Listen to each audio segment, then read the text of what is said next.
నమస్కారం NSTV news కి స్వాగతం. నా పేరు సంధ్య. ముందుగా వార్తల్లోని ముఖ్యాంశాలను ఇప్పుడు చూద్దాం.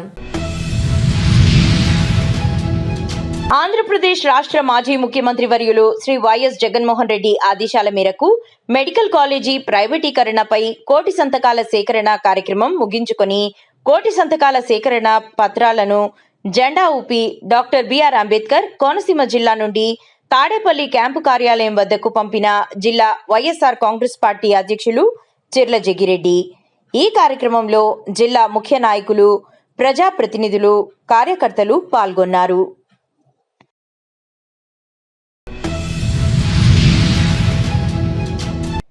కరీంనగర్ స్మార్ట్ సిటీ పరిధిలోని 3వ డివిజన్ కిసాన్ నగర్ ప్రాంత అభివృద్ధి కోసం డివిజన్ పరిధిలోని రోడ్లు, డ్రైనేజీల సమస్యల పరిష్కరించాలని డిమాండ్ చేస్తూ సోమవారం రోజున స్థానిక బీజేపీ నేత, కంటెస్టెడ్ కార్పొరేటర్ సోమిడి వేణుప్రసాద్ నిరసన కార్యక్రమం చేపట్టారు. కిసాన్ నగర్ బీడీ కంపెనీ నుండి మీ సేవ వరకు సోమిడి వేణు మా ప్రాంతాన్ని అభివృద్ధి చేయండి అని దండాలు పెట్టి నిరసన వ్యక్తం చేశారు.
కామ్రేడ్ పిట్ల ఎల్లన్న స్ఫూర్తితో బలమైన విప్లవోద్యమాలను నిర్మిద్దామని సిపిఐ మాస్ లైన్ రాష్ట్ర నాయకులు కామ్రేడ్ పి రామకృష్ణ పిలుపునిచ్చారు. అమరుడు పిట్ల ఎల్లన్న స్వగ్రామమైన సిరికొండ మండలంలోని గట్కోల్ గ్రామంలో మంగళవారం నాడు సిపిఐ మాస్ లైన్ మండల కమిటీ ఆధ్వర్యంలో 10వ వర్ధంతిని ఘనంగా నిర్వహించారు.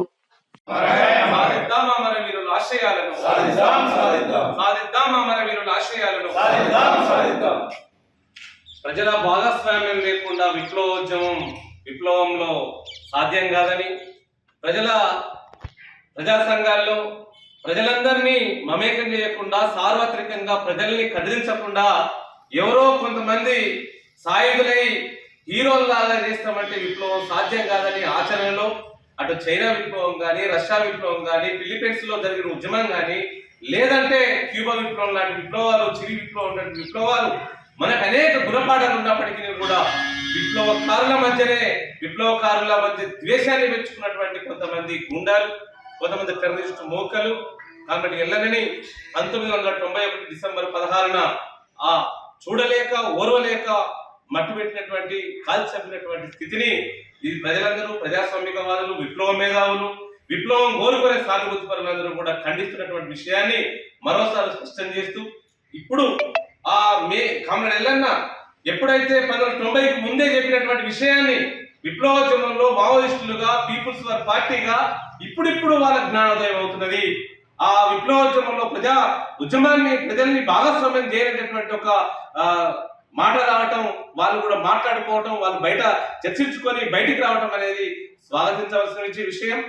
అంతిమంగా సాయుధ పోరాటమే, అంతిమంగా సాయుధ విప్లవం ద్వారానే మనం విప్లవోద్యమాన్ని ముందుకు తీసుకోగలుగుతామనే విషయాన్ని వాళ్ళు గ్రహించినందుకు వాళ్ళకి ఈ విషయంలో నేను గుర్తు చేసే విషయం ఏంటంటే, కామ్రేడ్ ఎల్లన్న 30-40 సంవత్సరాల కిందనే ప్రజల్ని భాగస్వామ్యం చేయలేనటువంటి ఒక మహోత్తరమైనటువంటి ఆలోచన చేసినటువంటి ప్రజాపంద పార్టీ ఆర్గనైజేషన్ ని వాళ్ళు తప్పుపట్టినటువంటి స్థితిని మరోసారి ఖండిస్తూ విప్లవోద్యమంలో ఇప్పటికైనా కలిసి వచ్చేటటువంటి విషయంలో ప్రజా ఉద్యమంలో కలిసి రావాలని ప్రజాపందాగా మాస్ లైన్ గా వాళ్ళని విజ్ఞప్తి చేస్తూ అలాంటి దుందుడుగు చర్యల్ని స్వస్తి పలకాలని టెర్రరిస్టు చర్యల ద్వారా విప్లవం రాదని తెలియజేస్తూ కమిటీలకు జోహార్ అర్పిస్తా ఉన్నాం.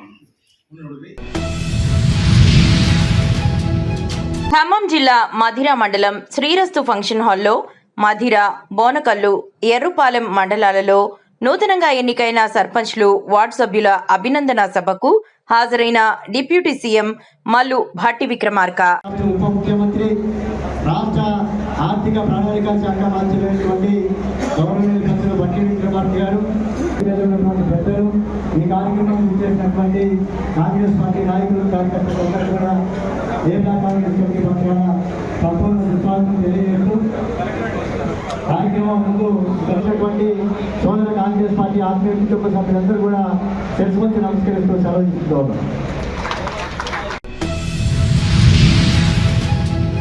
ఖమ్మం జిల్లా ముదిగొండ మండలం న్యూ లక్ష్మీపురం గ్రామంలో గెలిచిన అహంకారంతో పార్టీ ముసుగులో కొందరు వీధి గుండాల దాడి.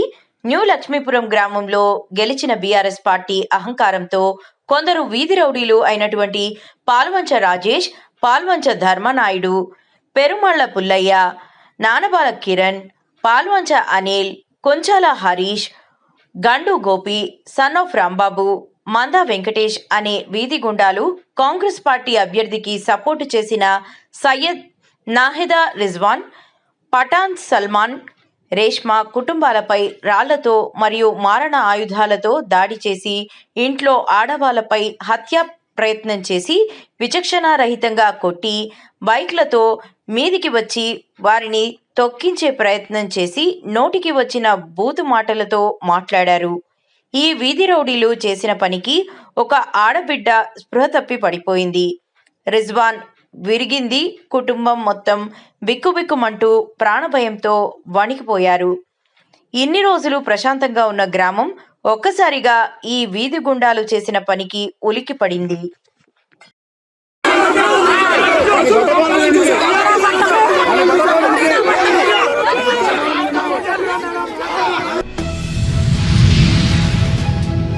నిర్మల్ జిల్లాలోని ముధోల్ నియోజకవర్గంలో 5 మండలాల్లో రేపు బుధవారం జరగనున్న 3వ విడత గ్రామ పంచాయతీ ఎన్నికల కోసం బందోబస్తు ఏర్పాట్లను జిల్లా ఎస్పీ జానకి షర్మిల పోలీసు అధికారులతో సమీక్షించారు.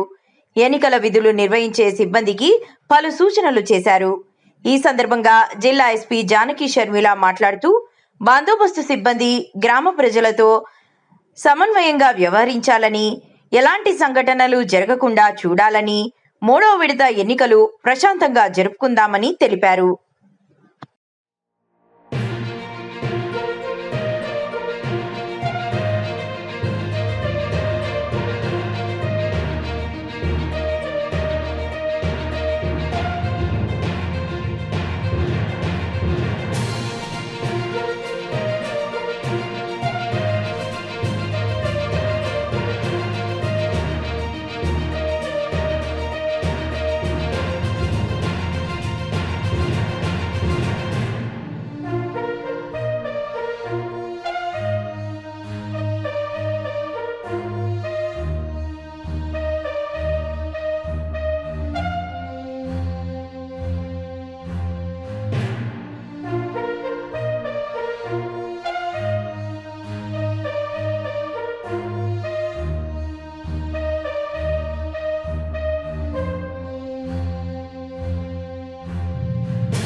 భారతదేశ ఐక్యత కోసం తన జీవిత సర్వస్వాన్ని ధారపోసిన మహనీయుడు సర్దార్ వల్లభాయ్ పటేల్ అని టీడీపీ నేత మాజీ మంత్రి దేవినేని ఉమామహేశ్వరరావు కొనియాడారు.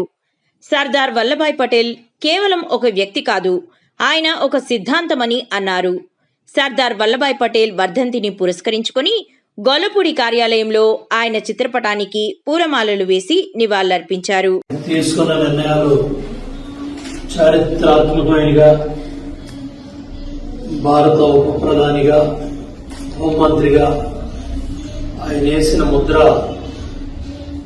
ఈరోజు ప్రతి ఒక్క భారతీయుడు కూడా ఆయన ఆదర్శంగా తీసుకొని ఆయన అడుగుజాడల్లో ముందుకెళ్తారు. బారిస్టర్గా మరి ఇంగ్లాండ్లో విద్యాభ్యాసం చేసి ప్రాక్టీస్ పెట్టి చురుగ్గా జాతీయ ఉద్యమంలో మహాత్మా గాంధీ గారి నాయకత్వంలో ఆయన పాల్గొని క్విట్ ఇండియా కావచ్చు, ఉప్పు సత్యాగ్రహం కావచ్చు, విదేశీ వస్తు బహిష్కరణ కావచ్చు, ప్రభుత్వానికి సహాయ నిరాకరణ కావచ్చు, ఎన్నో కార్యక్రమాల్లో పాల్గొనడమే కాకుండా ఆ రోజు భారత జాతీయ కాంగ్రెస్ కూడా అధ్యక్షుడిగా పనిచేశారు. ఆయన తీసుకున్న నిర్ణయాలు నిజాం సంస్థానం ఆ రోజుల్లో హైదరాబాద్ సంస్థానాన్ని కలపడంలో కావచ్చు, జునాగఢ్ కావచ్చు, దేశంలో ఎన్నో సంస్థానాలను విలీనం చేసిన చరిత్ర సర్దార్ వల్లభాయ్ పటేల్ గారికి దక్కింది. రైతు ఉద్యమంలో ఆయన లక్షలాది మంది రైతులతో స్వతంత్ర ఉద్యమంలో భాగస్వామ్యం చేయడం వల్ల ఆయన సర్దార్ అనే పేరు వచ్చింది. మరి అటువంటి మహానుభావుడికి భారతరత్న ఇవ్వడానికి కూడా 4 దశాబ్దాలు పట్టింది కాంగ్రెస్ ప్రభుత్వానికి. ఆ రోజుల్లో 4 దశాబ్దాలు అడ్డుపడ్డా మరి భారతరత్న కూడా మన మహానుభావుడికి అంబేద్కర్ గారు కావచ్చు, సర్దార్ వల్లభాయ్ పటేల్ గారు కావచ్చు, వీళ్ళందరూ కూడా భారతరత్న ఇచ్చి గౌరవించుకున్న ఈ ప్రభుత్వాలు. స్టాట్యూ ఆఫ్ లిబర్టీ దగ్గర 182 మీటర్లు మన గుజరాత్లో నర్మదా నది తీరంలో ఏకత్వ చిహ్నంగా 2018 అక్టోబర్ 31న స్టాట్యూ ఆఫ్ యూనిటీ అట్లాగే ఆయన విగ్రహాన్ని భారత ప్రధాని నరేంద్ర మోడీ గారు ఆవిష్కరించడం జరిగింది. ఈరోజు కూడా పెద్ద ప్రాంతంగా అందరూ కూడా భారతీయులైన ప్రతి ఒక్కరు కూడా ఆయన విగ్రహానికి నివాళులు అర్పిస్తూ ఆయన చేసిన సేవలన్నీ కూడా మరి ఆ రోజుల్లో మరి భారత రాజ్యాంగ కమిటీలో కూడా ఆయన డ్రాఫ్టింగ్ కమిటీ పనిచేసి ఏదైతే ప్రాథమిక హక్కులకి ఆయన చైర్మన్గా పనిచేసి ఏదైతే మనం అనుభవిస్తూ ఉన్న స్వేచ్ఛా స్వతంత్రాలు ప్రాథమిక హక్కులు అనేవి ఉన్నాయో అవన్నీ కూడా సర్దార్ వల్లభాయ్ పటేల్ గారు, డాక్టర్ అంబేద్కర్ గారి నాయకత్వంలో అంతా కూడా రోజు నిర్ణయాలు తీసుకోవడం వల్లే ఈరోజు మనకి అన్నీ కూడా మన స్వేచ్ఛా స్వతంత్రాలు కానీ ప్రాథమిక హక్కులు కానీ ఇవన్నీ కూడా మనం అనుభవిస్తూ ఉన్నాం. ఇటువంటి మహనీయులు చేతున్న ఆదర్శంగా తీసుకొని వాళ్ళ అడుగుజాడల్లో ముందుకెళ్ళాలని కోరుకుంటూ జోహార్ సర్దార్ వల్లభాయ్ పటేల్, జోహార్ సర్దార్ వల్లభాయ్ పటేల్.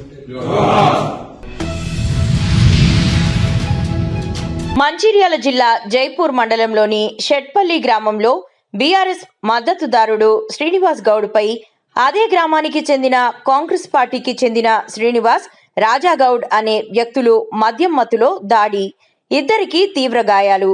గాయాల పాలైన శ్రీనివాస్ గౌడ్ను మంచిర్యాల ప్రభుత్వ ఆసుపత్రిలో పరామర్శించిన మాజీ ఎమ్మెల్యే బాల్కా సుమన్.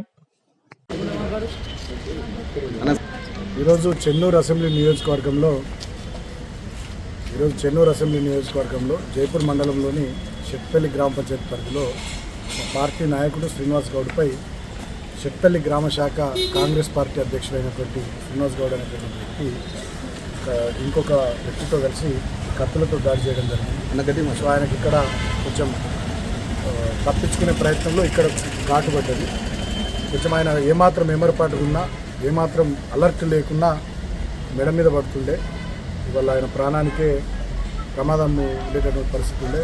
అదృష్టవశాత్తు దేవుని దయ వల్ల ఆయన అలర్ట్ ఉండడం వల్ల కొంచెం తల ఇటు అనడం వల్ల ఇక్కడ తగిలింది. గవర్నమెంట్ హాస్పిటల్ ఆయన అడ్మిట్ చేసినాం. సో స్టిచ్చెస్ పడ్డాయి, కుట్లు పడ్డాయి. ఇప్పుడే నేను పోలీస్ వాళ్ళకు కూడా మాట్లాడినాను, ఏసీపీ గారికి, వాళ్ళందరికీ కూడా తక్షణమే ఇటువంటి చర్యలు బంద్ చేయాలి. ఎల్లుండి ఎలక్షన్ పెట్టుకొని గ్రామాల్లో బీఆర్ఎస్ పార్టీ నాయకులు, కార్యకర్తలు ఎవరైతే యాక్టివ్ ఉన్నారో వాళ్ళ మీద దాడులు చేసుడు, చంపే ప్రయత్నాలు చేసుడు, ఈ రకమైనటువంటి దౌర్జన్యాలు మంత్రి వివేక్ ఆధ్వర్యంలో జరుగుతున్నది మీకు కరెక్ట్ కాదు. చెన్నూరు నియోజకవర్గంలో ఎప్పుడు ఈ రకమైనటువంటి సంస్కృతి సాంప్రదాయాలు ఈ ప్రాంతంలో మా చెన్నూరు నియోజకవర్గంలో లేవు. నేను కూడా 5 సంవత్సరాలు ఎమ్మెల్యే ఉన్నా, ఒక 5 సంవత్సరాలు ఎంపీగా ఉన్న ఈ ప్రాంతంలో ఎన్నడూ మరి 10 ఏళ్ళ మా కేసీఆర్ గారి పాలనలో మేము అభివృద్ధి చేసినాం, సంక్షేమం చేసినాం, ప్రజలకు ఉపయోగపడే పనులు చేసినాం తప్ప మనుషుల్ని చంపే పనులు మేము ఎన్నడూ చేయలేము. మమ్మల్ని కూడా చాలామంది విమర్శించారు, చాలామంది మా మీద రకరకాల దుష్ప్రచారాలు చేసినా ఎన్నడూ కూడా వాటిని పట్టించుకోకుండా ప్రజాసేవకు అంకితమైన తప్ప ఈ రకమైనటువంటి పని చేయాలి. ఎల్లుండి ఎలక్షన్ గ్రామ పంచాయతీ ఎన్నికలు 102 గ్రామ పంచాయతీల పరిధిలో 3వ విడత జరుగుతున్న ఎన్నికల్లో ఇవాళ చాలా చోట్ల ఇటువంటి దౌర్జన్యాలు చేస్తున్నారు. ఇవాళ నేను కిష్టంపేట గ్రామానికి ప్రచారానికి పోయి వస్తూ ఉన్నా. అక్కడ చెప్తా ఉన్నారు, నిన్న కాంగ్రెస్ పార్టీ అభ్యర్థి ఓటర్లను డైరెక్ట్గా మీకు ఇందిరమ్మ ఇల్లు రావు, మీ పెన్షన్లు కట్ చేస్తాం, మీరు కాంగ్రెస్ కోట వేయకుండా అని బెదిరిస్తారు. ఇవాళ కొండంపేటలో ఒక నీల మనోహరన్ డీలర్ వాళ్ళ భార్య అక్కడ ఇండిపెండెంట్ అభ్యర్థిగా కోటపల్లి మండలంలో కొండంపేట గ్రామంలో ఆమె పోటీ చేస్తూ ఉంది. అక్కడ ఆ డీలర్ను బెదిరించితే ఆ డీలర్ విత్డ్రా కాకపోతే పోటీలో నుండి తప్పుకోకపోతే వాళ్ళు ఆయనను సస్పెండ్ చేసి తాత్కాలికంగా డీలర్షిప్ నుంచి పక్కకు పెట్టి, అదేవిధంగా మన గుత్తదారిపల్లిలో 7వ వార్డు రామారావుపేట గ్రామ పంచాయతీ పరిధి జైపూర్ మండలం అక్కడ ఒక 240 ఓట్లను ఎత్తేసే ప్రయత్నం చేశారు అధికారులు. సో ఈ రకంగా చెప్పుకుంటూ పోతే ఒకవైపు ఓట్లు తీసేసే కార్యక్రమం, ఇంకోవైపు విననటువంటి అభ్యర్థులు ఎవరైతే ఉంటారో వాళ్ళ కుటుంబ సభ్యులు ఏదైనా పనులు చేసుకుంటే దాంట్లో ఇబ్బంది పెట్టడం, తర్వాత ఓటర్లను బెదిరించడం, మీరు కాంగ్రెస్ పార్టీ కొట్టలేకపోతే మీకు ఇందిరమ్మ ఇల్లు రావు, పెన్షన్లు తీసేస్తామని బెదిరడం, చివరికి హత్యా ప్రయత్నాలు. బీఆర్ఎస్ పార్టీలో యాక్టివ్గా తిరుగుతున్నటువంటి నాయకులు కార్యకర్తల్ని చంపే ప్రయత్నాలు కూడా జరుగుతూ ఉన్నాయి. అసలు చెన్నూరు నియోజకవర్గ చరిత్రలో మరి ఎప్పుడు లేవు, గత 10 సంవత్సరాలు ఎన్నడూ ఇటువంటివి జరగలే, ఫస్ట్ టైం ఈ రకంగా జరుగుతూ ఉంది. సో నేను మీడియా ద్వారా రాష్ట్ర ప్రభుత్వాన్ని కూడా నేను హెచ్చరిస్తూ ఉన్నా, మీరు ఇటువంటి సంస్కృతి సంప్రదాయాలు తీసుకొస్తే డెఫినెట్గా ఇది మంచిది కాదు, ఎవరికి మంచిది కాదు. ఇటువంటి బంద్ చేయాలి. ఇప్పటికైనా మంత్రి గారు అభివృద్ధి మీద దృష్టి పెట్టాలి. వాళ్ళు ఇచ్చిన 6 గ్యారంటీలు 420 హామీలు వాళ్ళు చేస్తామన్న పనుల మీద శ్రద్ధ పెట్టి నియోజకవర్గాన్ని అభివృద్ధి చేసి ప్రజలకు ఏమైనా మంచి చేయాలి తప్ప ఈ రకంగా మా నాయకులు కార్యకర్తల మీద దాడులు చేస్తే డెఫినెట్గా ఇది ఇక వేరే రకమైనటువంటి పరిణామాలకు దారితీసి నియోజకవర్గంలో అశాంతి నెలకొనే ఆస్కారం ఉంటుంది. కాబట్టి ఇటువంటి బంద్ చేయాలని నేను మంత్రి గారికి తెలియజేస్తూ ఉన్నా. ఖచ్చితంగా ఎవరైతే మా శ్రీనివాస్ మీద దాడి చేసి చంపే ప్రయత్నం చేశారో ఇందాక నేను ఏసీపీ గారికి కూడా మాట్లాడినాను, వాళ్ళ మీద కేసు పెడుతున్నాము, అరెస్ట్ చేస్తామని చెప్పారు. డెఫినెట్గా కేసు పెట్టాలి, అటెంప్ట్ మర్డర్ కేసు పెట్టాలి, అరెస్ట్ చేయాలి, వాళ్ళని జైలుకు పంపించాలి. లేకపోయినట్టయితే ఇటువంటి చర్యలన్నింటి మీద భవిష్యత్తులో బీఆర్ఎస్ పార్టీ గట్టిగా నిలబడితే పోరాటం చేస్తుంది. ఎందుకంటే ఇప్పుడు ఎన్నికల కోడ్ ఉంది, ఎల్లుండి ఎలక్షన్ ఉంది 102 గ్రామ పంచాయతీల పరిధిలో. కాబట్టి ఇప్పుడు ఈ సమస్యను ఇక మేము దీన్ని తీసుకొని సీరియస్గా చేయాలి, ఏదో చేయాలనేటటువంటి ఆలోచనలు మేము లేవు. ఇప్పటికైనా పోలీస్ డిపార్ట్మెంట్ను కోరుతూ ఉన్నాం, సమయం ఇస్తాం 2 రోజులు. వాళ్ళని కనుక అరెస్ట్ చేసి అటెంప్ట్ మర్డర్ కేసు పెట్టి జైలుకు పంపించకపోతే డెఫినెట్గా ఎల్లుండి ఎలక్షన్ అయిపోయిన తర్వాత ఖచ్చితంగా చాలా తీవ్రంగా ఈ సమస్య పైన బీఆర్ఎస్ పార్టీ పోరాటం చేస్తారని చెప్పి నేను పోలీసులకు కూడా తెలియజేస్తూ నేను మంత్రి గారిని మళ్ళీ కోరుతూ ఉన్నా. ఇటువంటి దుష్ట సాంప్రదాయం, ఇటువంటి తప్పుడు విధానాలు చెన్నూరు నియోజకవర్గంలో మంచిది కాదు. మనుషుల్ని ప్రేమతో గెలవాలి తప్ప, మనుషుల మనసుల్ని ఆప్యాయతతో గెలవాలి తప్ప హత్యా రాజకీయాలతోని, బెదిరింపులతోని, ఇలాంటి దౌర్జన్యాలతోని మనుషులను గెలవలేరు, మనుషుల మనసులను గెలవలేరు అని చెప్పి నేను మంత్రి గారికి, వివేక్ గారికి కూడా తెలియజేస్తాను. Thank you. మెడికల్ కాలేజీలను ప్రైవేటీకరణ ప్రతిపాదనలను వ్యతిరేకరిస్తూ రాయచోటిలో వైఎస్ఆర్ పార్టీ ఆధ్వర్యంలో ప్రజా ఉద్యమం ర్యాలీ. వైసీపీ శ్రేణుల తలపెట్టిన ర్యాలీలో వైఎస్ఆర్సీపీ శ్రేణుల మధ్య ఘర్షణ. మాజీ ఎమ్మెల్యేల ముందే ఘర్షణకు దిగిన వైసీపీ కార్యకర్తలు.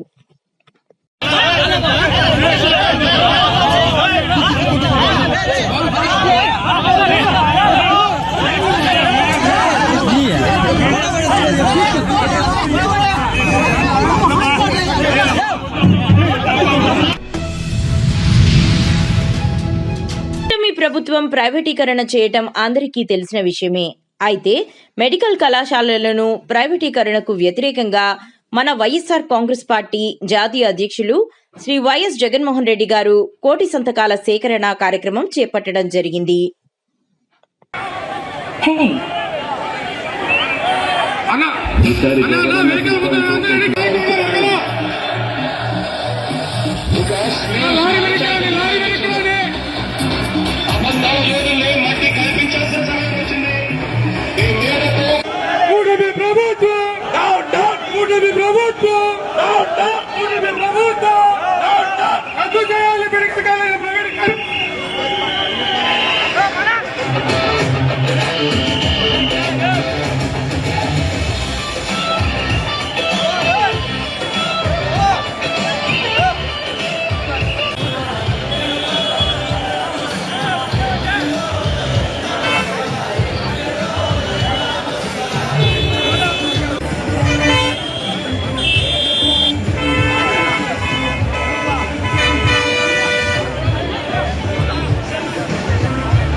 ఎత్తిన జెండా వైఎస్ఆర్ జనం కోరిన జగను ఇచ్చిన ఎజెండా వైఎస్ఆర్ కదలిరా కలసిరా